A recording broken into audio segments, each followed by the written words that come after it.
वाशिम जिल्ह्यातील मंगरुळपीर तालुक्यात बेमोसमी पावसाने पुन्हा एकदा जोर धरला आहे. भीषण उकाड्याच्या काळात झालेल्या या अचानक पावसामुळे शेतकऱ्यांच्या चिंतेत मोठी भर पडली आहे.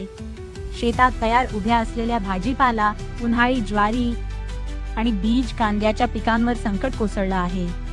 एकीकडे पावसामुळे वातावरणात गारवा निर्माण झाला असला तरी दुसरीकडे शेतकऱ्यांसाठी ही मोठी आफत ठरत आहे. सततच्या पावसामुळे पिकांचे मोठ्या प्रमाणावर नुकसान होण्याची भीती व्यक्त केली जाते. विशेषतः हळद उत्पादक शेतकऱ्यांना मोठा फटका बसला आहे. खोदाई करून वाळत घातलेली हळद अचानक आलेल्या पावसामुळे पूर्णपणे भिजली आहे.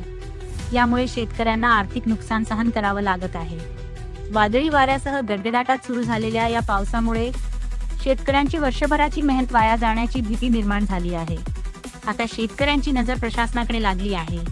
नुकसान पंचनामा आणि भरपाईची अपेक्षा व्यक्त केली जात आहे. पाहत रहा पब्लिक रिपोर्टर मराठी डिजिटल. ताज्या बातम्यांसाठी आमच्या चॅनेलला लाईक, शेअर आणि सबस्क्राईब करायला विसरू नका.